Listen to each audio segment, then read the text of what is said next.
Hey, this is Nick the Mining Book Guy. Today I've got a very special book. I'm almost hesitant to share too much on this. But first, a shout out to Fabi at the Next Big Rush, because we actually did a little video on this one when I visited her in Winnipeg, and you may not have seen it yet, so you should head on over to her channel to check out How to Get Lucky, 13 Techniques for Discovering and Taking Advantage of Life's Good Breaks by Max Gunther. And this one's special. I'd say I wanted to make this video just to add a little more, but I want you to discover these for yourself. But this is a self-help book that helps you take responsibility for luck. I think that's the best way to describe it. And I'm not a really big into the self-help type stuff at all, but I recognize this as that type of book that so few people have read, and most self-help books don't even talk about luck.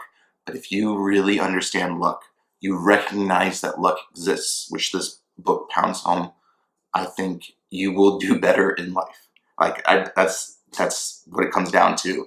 And I've read this for a second time and picked up so many things I missed the first time. I'm sure I'm going to read it again in the future. Again, there's so much good stuff here, unusual stuff, and even though it's been republished, very few people talk about it.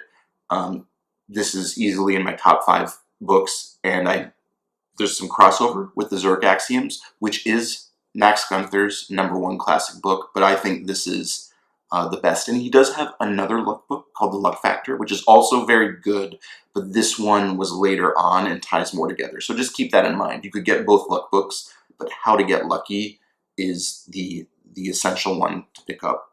I will just describe a couple of the techniques to give you a taste for it that I didn't mention in the video with Fabi. Number 11, accepting an unfair universe. I love the way this is described. I don't think we hear about that enough, but knowing how he says, you can be religious or non-religious, and it applies either way. I think that this is the type of book that has a universal message, and you could be from any culture or background, and it applies to you. I think that chapter I think hit home with me for that, and so it's not the most important chapter, but I think that's one to really take note of, and one that's definitely not the most important, but I never even thought of this. The number 9, the closed mouth. Sometimes I talk too much, and I know other people do too, and they used Calvin Coolidge, Silent Cal, as the example, and a lot of people don't give Calvin Coolidge that much credit as a president of the United States, but he was the president during the Roaring '20s. He didn't talk much. He only talked when he needed to, and he got out at the right time before the bubble. He didn't have to, but he did, and I love that chapter, and so I try to apply that. Sometimes I talk too much, but I'm much more conscientious of it. And this book has helped me in situations, with that technique and many of the other techniques. And a key part of what makes this book so fun is that there are great stories, mostly of people, in the 70s and 80s when this was written, but they absolutely apply to today. I think, again, it's very universal.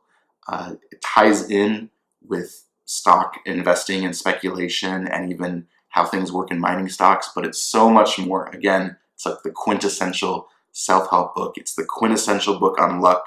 Max Gunther does not receive enough credit, and so hopefully a few of you, take this message to heart, and you will get luckier in life the same way that I know I've gotten luckier after reading this book. This is Nick the Mining Book Guy. Thanks for watching. Please like, share, and subscribe. Bye.